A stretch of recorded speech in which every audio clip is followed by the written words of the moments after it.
very long and very busy day, but I wanted to do a recipe, and I thought really my level of tiredness is actually perfect for today, because I want to stress how simple this recipe actually is. As I mentioned in my last video, I wanted to focus on a few different restaurant items that you might not be able to get right now. And as I was thinking through, I thought, you know what, chicken fingers, that is your typical like restaurant menu item. Kids love them, adults love them. There's just something comforting about them. So I have a super simple recipe for you. Literally takes like maybe 15 minutes. That's if you're going pretty slow to put together, and then another 15 minutes to bake. So a nice, quick, simple meal to put together for you or your family. They're amazing, just plain and simple.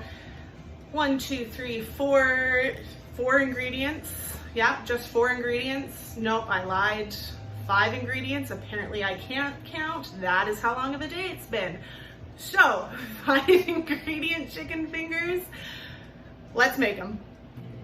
All right, so I've got all my ingredients set out to do these chicken fingers.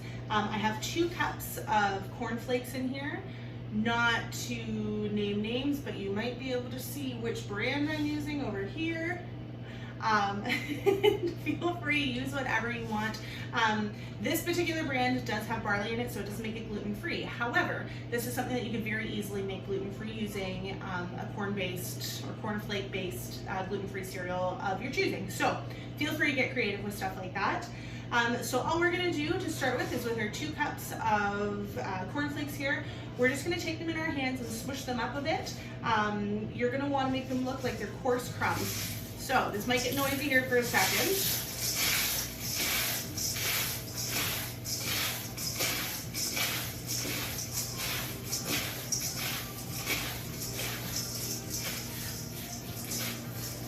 If you sort of smush them through your hands like this, it helps to crush them up really nicely.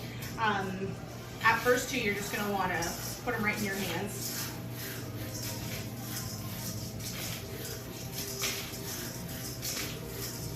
All right, so they don't need to be really fine. You don't want them too coarse either. I'll do a bit more of a close-up here for you so you can see. There we go. So really you can see there's a varying, I should probably do it with this hand, there's a varying degree of textures in here. And basically you just want it enough that it's not the full chunks of the usual flakes that you have in there. So we're gonna take that. And then I've got some chili powder here, so we're just gonna do 1/4 teaspoon of chili powder. If you have really picky kids, or maybe you're the picky one in the family, not too sure, if you don't wanna use the chili powder, use something like an Italian seasoning to throw in there. It just boosts that flavor that you want, gives it a little bit more dimension than just the cornflakes and the chicken. So we're gonna do 1/4 teaspoon.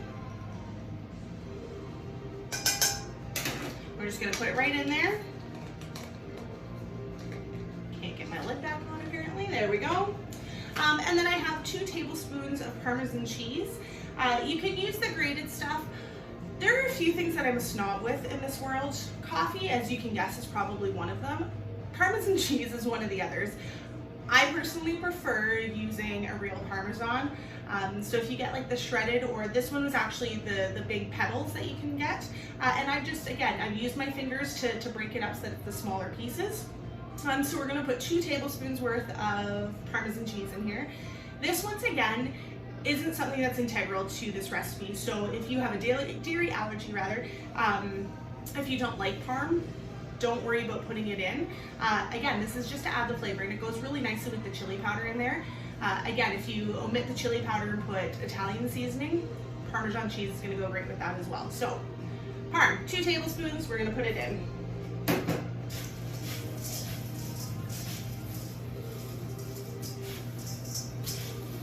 All right, and we're just gonna mix that up once again. That is it for our crust for these chicken fingers. So we're gonna set those aside here. Clear off my workstation a little bit.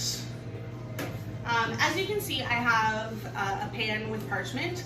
As I explained in one of my previous videos, I like easy cleanup. Dishes are my pet peeve. I got into this to cook, not to do dishes. So I try to make dish and clean up as simple as possible. So I love using parchment paper. Pretty much most videos going forward, you're gonna see a lot of parchment paper used. Put that on your pan.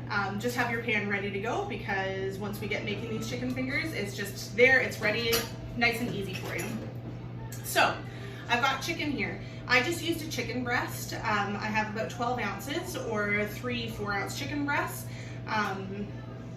If you don't have chicken breast, this actually works really well using it for chicken thighs as well. And even too, you wouldn't necessarily have to cut it up into smaller pieces. You could use the full breast and do it that way. It's just going to take a little bit longer to cook than the chicken fingers would. And same thing with the chicken thighs, if you want to use that. Again, it's just something different, and it's using what you have. So this, I just figured for doing a traditional chicken finger, it generally is done with the breast, so we're going to use these. So we're going to take them. Oops. I've got my cutting board here. Not sure if you can see that because I've got too much stuff on my table. All right, so if you are more of a nugget family, feel free to chop them up into smaller pieces. I prefer chicken fingers, so I'm gonna do them in long pieces. Depending on the size of chicken breast you use, you may only wanna do 1 cut. Some of them you might wanna do 3. So again, just use your judgment on that one. You can make them as big or as little as you want. But all we're gonna do is we're gonna chop them up. So then we've got a nice strip.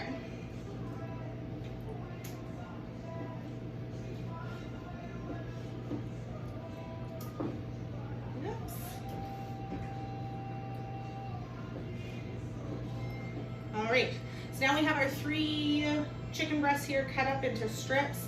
I also have some salt and pepper as well. This is just, again, because I like kosher salt, I use some kosher salt and some coarse ground pepper. So this we're just going to put on top. This is just going to help to season the meat before we put our crust on there. If you have it on the cutting board, it's just as easy just to sort of sprinkle it on and mix it up.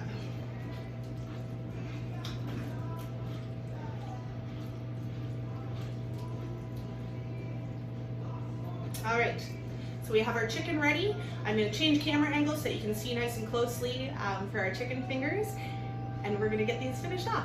Okay, so we're gonna get ready to go here. I just wanna remind you, when you're dealing with raw meat, just make sure that you're cleaning up properly. It's very easy to spread bacteria when you're working with raw meat. If you're unaware, chicken is common for salmonella, so you're wanting to make sure that you cook it properly, but you're also wanting to make sure that you sanitize your work surfaces after you've done anything with it, cutting boards, knives, all that kind of stuff, just to make sure that there's no cross-contamination.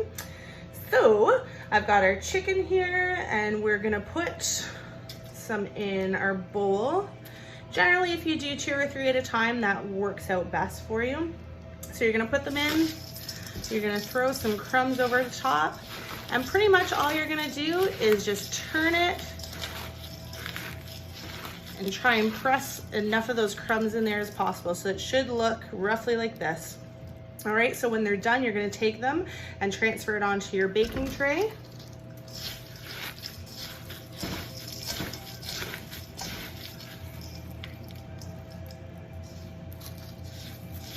All right, so we're just gonna keep on going then until we have all of our chicken fingers done.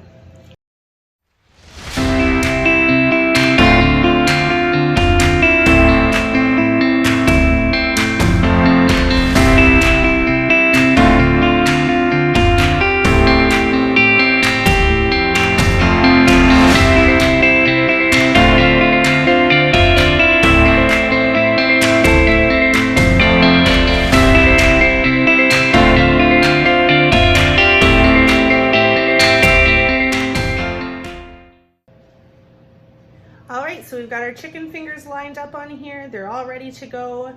Everything is done up. And now we just need to put them in the oven.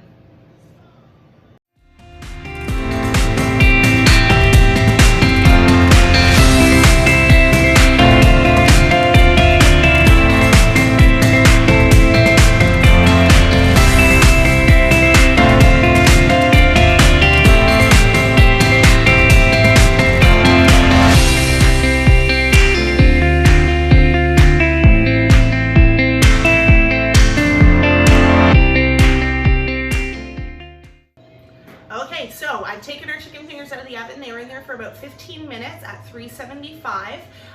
You're gonna know that they're done when they're firm to the touch, or if you test them with a thermometer and the internal temperature is 74 Celsius or 165 Fahrenheit.